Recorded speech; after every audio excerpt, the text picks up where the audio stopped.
dos assuntos mais importantes do momento se refere à Petrobras. A gente vem tratando disso por uma série de razões políticas. Hoje, além das razões políticas, tem um dado da economia importantíssimo. Essa nossa grande estatal anunciou há pouco o balanço financeiro do ano passado. Ela anunciou um lucro histórico, 188 bilhões de reais. Agora vem. A distribuição de dividendos só no último trimestre será de 29 bilhões de reais. Confira a reportagem de Pedro Duran. A Petrobras alcançou em 2022 o melhor resultado financeiro de sua história, um lucro de quase 200 bilhões de reais. A estatal saiu de um prejuízo em 2016 de 14 bilhões de reais e ano a ano viu os lucros aumentarem. Em 2021 já passavam dos 100 bilhões de reais e no ano passado, só até o terceiro trimestre, já passavam dos 140 bilhões de reais. Os ganhos também contribuíram para um pagamento bilionário aos acionistas, com a aprovação de mais um mega dividendo de 29 bilhões de reais. Na prática, cada acionista receberá um bônus por ação. A decisão do Conselho de Administração atropela as críticas de políticos do Partido dos Trabalhadores, vocalizadas pela presidente da legenda, Gleisi Hoffmann. A deputada já tinha chamado a política de remuneração aos acionistas de sangria da Petrobras. E nessa terça, voltou a dizer que os dividendos pagos, inclusive para o governo federal, que tem a maior porção de ações, são indecentes. Mudar isso seria uma prova de fogo para o novo presidente da Petrobras, Jean Paul Prates. Ele assume com a meta de investir mais dentro da petrolífera e distribuir menos dinheiro aos investidores. Para isso, ele precisará de apoio interno no Conselho de Administração, onde há 4 representantes dos acionistas minoritários, uma trincheira perfeita para azedar os sonhos do PT. Nem mesmo na composição do colegiado, Prates teve sucesso. Ele perdeu a queda de braço com o Centrão. E os nomes dos indicados do governo continuam mudando, até agora, ao dissabor do novo CEO da gigante do setor de combustíveis. Prates, no entanto, já conseguiu sua primeira vitória. Convenceu o Ministério de Minas e Energia a pedir para a Petrobras suspender por 3 meses a venda de ativos, o que deve paralisar a privatização das refinarias, outro plano de Lula e do PT. A presença de emissários de Lula na sede da Petrobras na segunda-feira e a consequente decisão de cortar preços da gasolina e do diesel, que já voltaram a ficar defasados em relação aos importadores, fez o mercado torcer o nariz. Apesar do lucro recorde e dos resultados bilionários, as ações da Petrobras não acompanharam o movimento. É a percepção do mercado de que o tempo de vacas gordas pode estar prestes a acabar. Temos na nossa roda aqui o grande prazer de dar o meu boa noite ao Davi Zilberstein. Davi, ex-diretor-geral da Agência Nacional do Petróleo, você faz parte de uma roda, não espere eu passar a palavra, mas a primeira é sua. Nós temos 3 componentes que fazem parte da mesma, digamos, do mesmo contexto político. Ambos se referem à maneira como o Lula 3 pretende ver a Petrobras, que instrumento ele pretende ter nas mãos com a Petrobras. E aí a gente vê distribuição de dividendos é um elemento, os desinvestimentos, ou seja, a privatização de refinarias é um outro elemento, e a política de preço é o terceiro. Vou separar cada um deles. São indecentes os dividendos distribuídos da Petrobras, Davi? Olha, essa questão de... O governo passado, o presidente passado chamava de estupro, né? E agora foi chamado de indecente. A questão da distribuição de dividendos, ela não é ilegal, ela é uma decisão estratégica do Conselho de Administração que representa os acionistas, quer dizer. E o fato dela mudar também não está errado. Quer dizer, o Petrobras hoje tem um plano de negócios. Esse plano de negócio é cumprido. Em cima desse plano de negócio, você tem um lucro extraordinário, como foi mostrado aqui, e existe uma distribuição de dividendos dentro dos limites legais, que é o que está feito. Agora, a nova proposta, aliás, com que eu acho que eu me alinho, inclusive, porque se existe uma proposta de você fazer uma transformação da empresa, diante, vamos dizer assim, está se falando da transição energética, aí a gente fala de uma transição empresarial para investir em energias renováveis, de transformar uma empresa puramente de combustíveis fósseis, essencialmente petróleo e gás natural, para outras fontes renováveis, é razoável que uma parte do que hoje é distribuído seja colocado dentro dessa nova estratégia. Ou seja, a empresa pode investir para não ter, talvez, lucros de tão curto prazo, como tem sido feito agora, o que, reitero, não tem nada de ilegal e nem considero indecente. A questão é puramente uma decisão de estratégia da empresa para ganhos de médio e longo prazo. Como volto também reitero, que eu concordo que a empresa precisa passar por essa transformação. Então, eu acho exageradas as críticas, porque não existe em relação à política, vamos dizer assim, a estratégia dela hoje, e também não acho errado essa mudança do plano de negócio para uma empresa, como pensar numa Petrobras do futuro.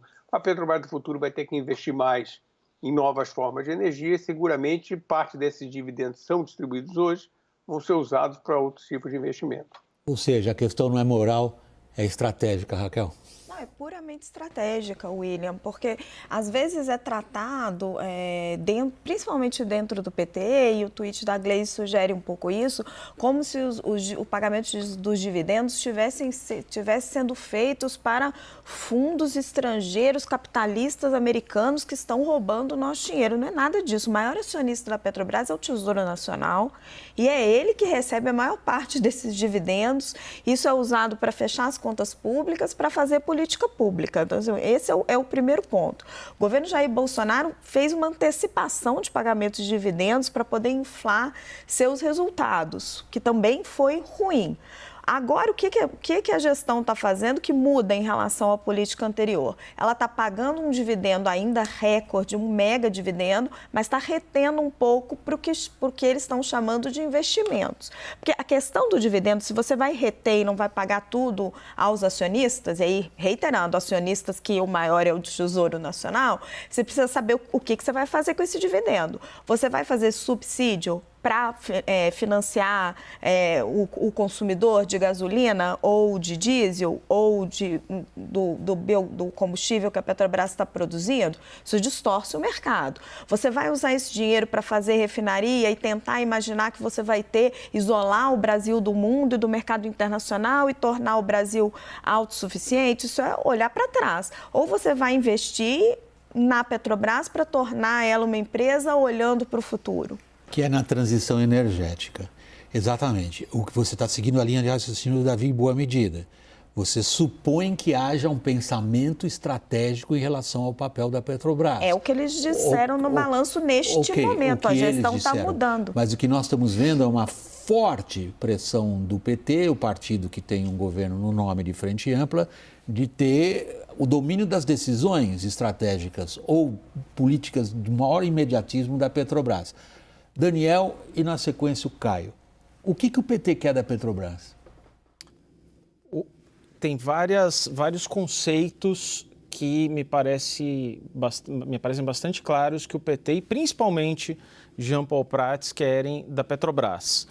A gente falou de alguns pontos aqui, de ter menos dividendos, de abastecer os acionistas privados ou público ou o Tesouro com menos dividendos, de interromper a venda de ativos, que acaba de acontecer, de abrasileirar, como dizia na campanha, os preços de combustíveis, dando fim à política de paridade de preços internacional, mas acho que, sobretudo, tem uma visão de qual deve ser a Petrobras do médio prazo. A Petrobras, nos últimos 4 anos, já sob a gestão de Michel Temer, mas sobretudo nos últimos 4 anos, apostou no que ela sabe fazer de melhor e onde ela mais sabe tirar dinheiro, que é extrair petróleo, é exploração e, dentro do segmento de exploração, do pré-sal, principalmente. Essa me parece que não é a visão de Jean Paul Prats e das pessoas que pensam o assunto no PT. É uma visão de que a Petrobras tem um papel estratégico, na visão deles, para apostar em transição energética, em usinas eólicas offshore, em alto mar. É mais ou menos uma ideia de que, se a gente olhar para o passado, 1996, 94, o professor Davi Zilberstein conhece esse assunto muito bem. Alguém afora a Petrobras teria construído um gasoduto Brasil-Bolívia quando se dizia que não havia mercado nem no mercado de São Paulo? acho que é um pouco essa visão que se quer para a Petrobras. Romper fronteiras tecnológicas, conduzir a transição energética sem pensar apenas em exploração e no pré-sal. Mas abrasileirando o preço de petróleo é que não vai acontecer. Deixa eu só colocar o Caio na conversa, Caio. Obrigado, William. William, o que eu ouço muito vai em linha com o que o Daniel diz, né, de transição energética, eles consideram a Petrobras, tal qual o BNDES, eu sei que são áreas distintas, como instrumentos de uma política econômica de desenvolvimento nacional. O que isso lá quer dizer na prática ainda não chegou a ser demonstrado. Nessa questão dos dividendos, hoje eu falando na Petrobras, eles me colocaram que no primeiro e no segundo mandato do governo Lula e no governo Dilma Rousseff, o percentual de lucro líquido repassado para em dividendos era 35% a 40% do lucro líquido. E aí, desde 2019, na gestão do Roberto Castelo Branco, esse valor é praticamente 100% do lucro líquido. Tem uma ação muito interessante, uma ação popular, que o Jean Paul Prats, quando era presidente da Frente Parlamentar em Defesa da Petrobras, no Congresso Nacional, ele é senador, né? Era senador, entrou na Justiça do Rio para obrigar que esse percentual fosse no mínimo de 25%.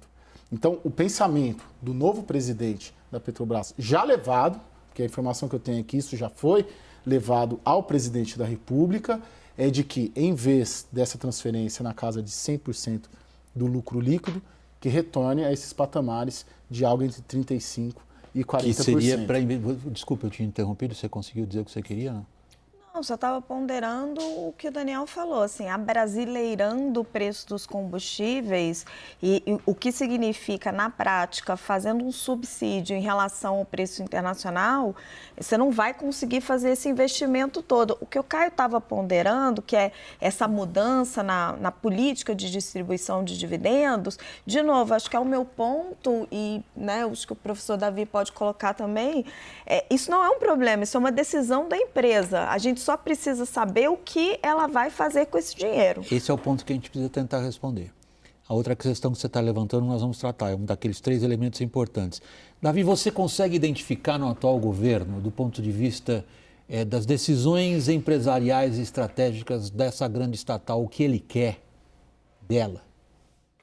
Olha, como a Raquel colocou, primeiro, essa demonização da distribuição dos resultados, tanto assim, independe vamos dizer assim, se é 35, se é 40, se é 50 ou 60, a Petrobras tem quase 1 milhão de acionistas e além dos 40% desse capital que o governo detém, você tem centenas de milhares de poupadores que usaram o seu fundo de garantia acreditando numa boa gestão da empresa. Então, tem que se levar em consideração também que as pessoas, não só, você tem grandes investidores, evidentemente, em relação a isso. Agora, existe muita coisa para um cobertor curto.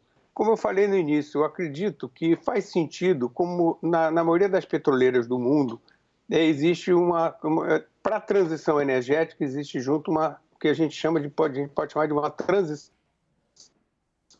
empresarial. A guerra na Ucrânia mudou um pouco essa percepção de que o petróleo, muitas empresas, inclusive empresas europeias principalmente, nas suas decisões estratégicas, decidiram abandonar novos investimentos em combustíveis fósseis e voltaram atrás. Então, a gente vai conviver com petróleo por mais tempo do que se imaginava. O Brasil tende a crescer sua participação como grande exportador. O Brasil, daqui a uns 4, 5 anos no máximo, vai ser o 5º exportador mundial de petróleo. Então, a estratégia correta seria você pegar os resultados dessa exploração de petróleo e investir, vamos dizer, uma energia finita e poluente em energia renovável e, vamos chamar, entre aspas, de limpa. Essa seria a estratégia. Agora, no meio do caminho, quando a Raquel mencionou, e o Daniel também, a questão de abrasileirar preços, abrasileirar preços significa, eventualmente, você ou dar subsídios ou criar ou construir refinarias para não depender de ninguém. Você tem 3 alternativas. Hoje, o problema, o fetiche do diesel, por exemplo, eu gosto da palavra fetiche porque existe um fetiche em relação aos combustíveis que não existe em relação a outras commodities, como alimentação, principalmente, e outras coisas. Quer dizer, você tem ou a possibilidade de continuar como o mercado funciona bem, você importa e exporta, é um mercado que flui naturalmente, sem nenhum problema. A gente tem hoje uma dependência entre 25% e 30% do diesel. A segunda, que é a pior de todas, que é construir refinarias, porque refinarias são altíssimos investimentos em capital. Você vai despender 15, 20 bilhões de dólares só por causa disso, de alguma coisa que você pode resolver com o mercado. E sem contar que este governo não vai ver refinaria pronta, de qualquer maneira. E a terceira, que eu acho que é a melhor de todas, é você reduzir a dependência do diesel, que faz parte, inclusive, desse processo de transição energética. Você pode reduzir a dependência do diesel, por exemplo, transformando ônibus e caminhões urbanos para gás natural, fazendo dutos que transportem, retirem milhares de caminhões que se movem a diesel no centro-oeste para safras agrícolas. Ou seja, são ações muito mais baratas, rápidas e que de custo muito menor. Por exemplo, ano retrasado, nós investimos nas estradas cerca de 5 bilhões de reais. Para cada um centavo de subsídio que seja dado tanto para o diesel quanto para a gasolina, significa 1 bilhão de reais que o Tesouro deixa de usar. Ou seja, se nós fizermos 5 centavos, nós temos o equivalente, 5 centavos é muito pouco para o consumidor, mas equivale a tudo que foi investido em estradas no Brasil ao longo de um ano. Davi... Sendo que a gente sabe que, só para concluir, William, a gente sabe que se você investir em estradas, você vai ter uma economia de combustível muito maior do que tudo isso aí que está se falando até agora. Nós somos extremamente gratos a você de colocar a discussão num outro patamar. Não é o que você está falando que nós estamos vendo no debate político. Eu vou fazer um breve intervalo e na volta a gente continua falando de Petrobras e dessa formação de preço. Até já, pessoal.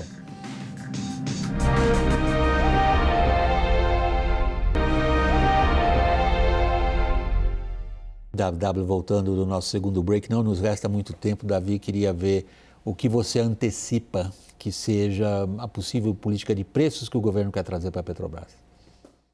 Olha, eu acho que a única política de preço possível para a gente não repetir o que aconteceu no passado é tratar o petróleo como uma commodity, ou seja, você tem mercado e o mercado é que vai, de alguma maneira, sinalizar, não é exatamente o preço, não é precisamente, mas como qualquer commodity, você faz isso para a soja, você faz isso para o minério de ferro, você faz isso para o café.